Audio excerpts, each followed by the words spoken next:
ET Extra here today on the ETBU Sportsnet. Mike Midkiff along with the assistant basketball coach of the Tigers, Michael Prather, in for head coach Bert West today. What was Bert's excuse for you to come down here today, Michael? He wanted to give me the opportunity to talk, get some of the publicity.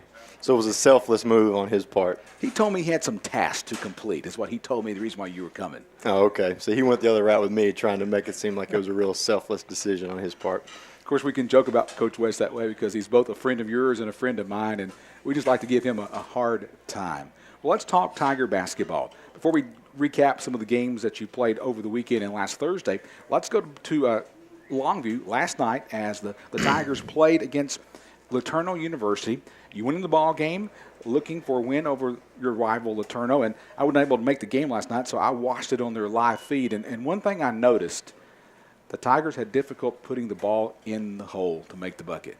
Didn't shoot well last night. Could not make a shot, and we got good looks. So I want to give them some credit for playing hard and playing defense. But we got the looks that we normally get, that we try to get. Just didn't shoot well. And you're going to have nights like that. Yeah, and I noticed it was one of those nights because I was watching on the live feed on the internet how the shots were there, but they just would not fall. Well below your average of over 70 points per game, only 58. But the good thing is you got to win on the road in the ASC, which is so important.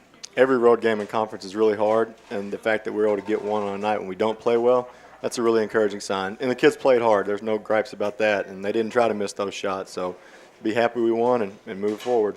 As an assistant coach, who were some of the players that impressed you last night in that win over LeTourneau? Dylan started off the game kind of just playing normal, under control basketball like he always does. In the second half, I think he sensed that we needed plays to be made, so he started gambling on some offensive rebounds and loose balls, and he came up with a number of what we call 50-50 balls that turned the game in the second half to give us some extra possessions. Tigers win last night against LeTourneau. Now they face Louisiana College tomorrow night at our Nellis Gym. Tip-off at 7:30. Before we talk about the Louisiana College game with you, Coach Prather, let's go and just kind of look at the ASC standings right now. Hardin-Simmons at the top, 9-1. Mary Hardin-Baylor, 8-2. Howard Payne, 7-2. Louisiana College, 7-3. The Tigers, 7-4. And so with the game against Louisiana College tonight, you got a chance to gain some momentum. Texas Dallas 5-5, Concordia 5-5, Ozarks 3-8, LeTourneau 3-8, Sul Ross 2-7, and Texas Tyler 0-11. Now, interesting in the conference tomorrow night, not only do you play LC and a chance to win and move up, University of Texas Dallas takes on Texas Tyler, and so there's a game that more than likely, I'm not going to say who's going to win that game because it might put me on the spot. But you got also a game against Mary Hardin-Baylor against Sul Ross that they've got to win to stay in it. Yeah, those people are going to win some games eventually. Tyler's going to beat someone. Sul Ross is going to beat people. So you got to make sure it's not you, or else you're going to lose a game in the standings to a lot of people. Let's talk about your game tomorrow night against Louisiana College. You played them about a week ago and lost down at their place, which was really not Pineville. You had to move that game to LSU Alexandria. As you prepare the second time to go around, you got the ability to look at the past game, look at your mistakes, and correct them. So what's going to be different when you face LC tomorrow night? But don't give away any secrets because Coach Rushing down there could be watching this show later on the internet. No, there are no secrets. They know what we're going to try and do. We know what they're going to try and do. That overtime loss was a game we could have won very easily. I hesitate to say we should have won, but we had our opportunities for sure. We did not out-rebound them as badly as we should have. They're only an average rebounding team in our league, so that's something we have to exploit because we're supposed to be a good rebounding team. So we've got to crush them on the board tomorrow night. That'll be imperative for us to win. But more importantly than that, we turned the ball over to them last time many more times than we should have. We had too many turnovers, particularly from our post players. If we can get our defense set against LC, they're going to have a hard time scoring against us. Our set defense is really good, and they are extremely dangerous in transition and broken plays. So if we throw it to them and they can attack us in 3-on-2 or even 2-on-2 type situations, they're almost impossible to stop. I went back and looked at the box score from that loss to LC last week. The number 2, Kevin Cunningham, had 22 points in the ball game. The number 20, Kevin Lewis, had 19.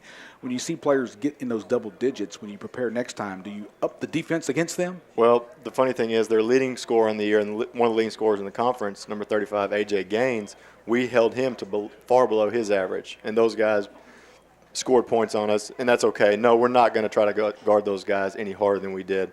We're going to try to prevent A.J., the leading scorer, from getting easy baskets. and make those guys beat us. They did last time, and we're going to make them do it again.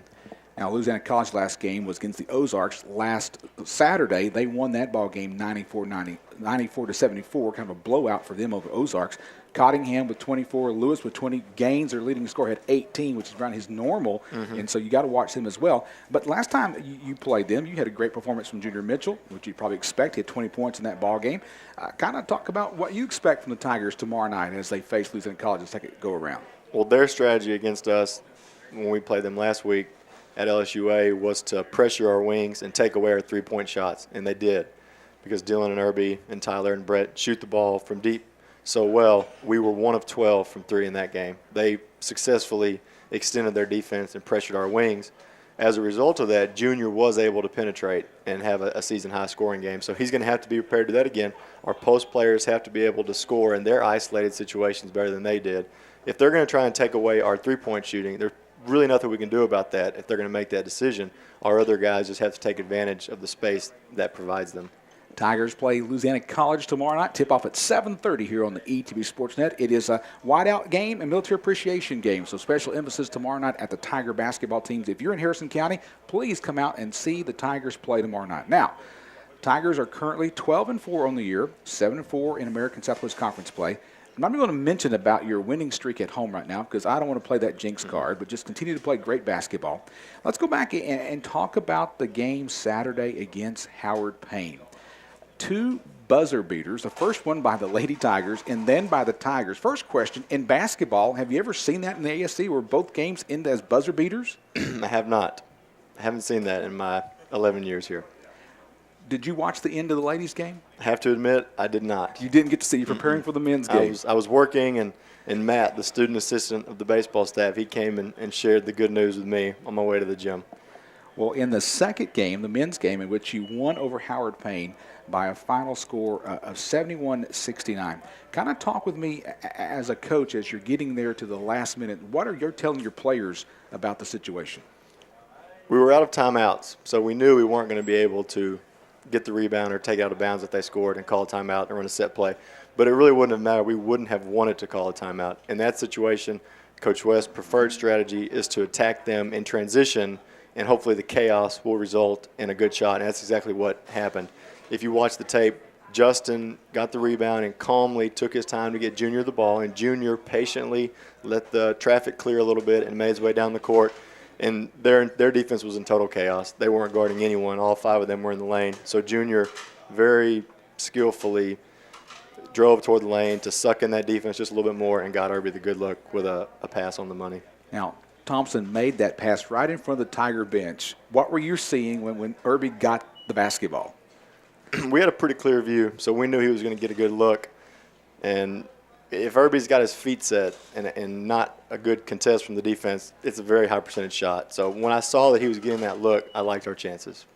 He made the 3. It counts. Of course, in NCAA basketball, when there's less than a minute to play, if a team makes a score, the clock stops until the inbound pass, correct?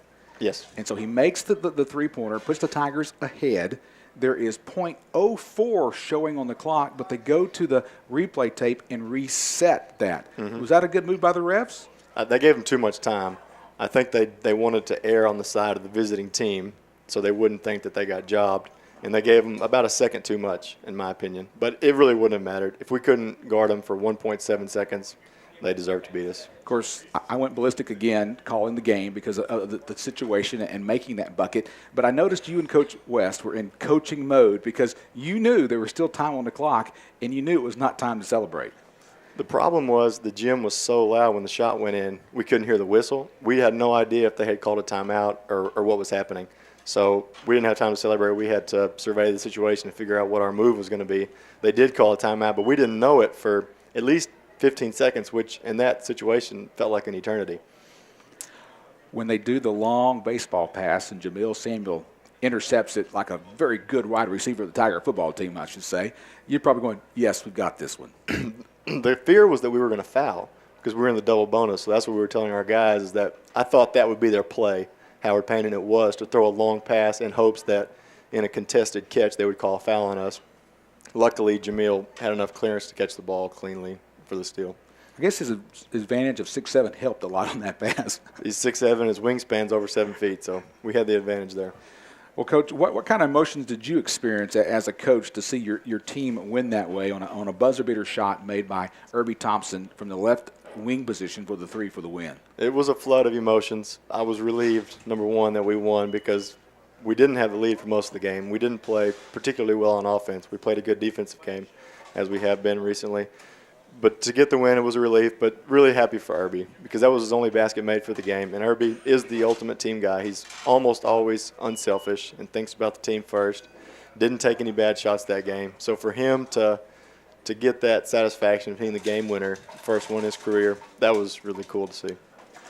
With Michael Prather, the assistant coach of ETBU Tiger basketball. Coach Prather, thank you for your time today here on ETBU Extra. We'll get on to Coach West for talking about how he got out of today to be on the show. But glad that he sent you because, well, you're just lots easier to talk to than him sometimes. Definitely. All right. Well, Coach Prather, we'll see you on the sideline tomorrow night as the Tigers host Louisiana College in the Whiteout Military Appreciation Game. Coming up next on ETBU Extra, live from CC's Pizza in Marshall, Texas, we're going to be visited with, sitting in the chair next will be one of the players, a senior. His name is Kerry McClahan. He's next. He's our next guest on ETBU Extra. Back in just a moment.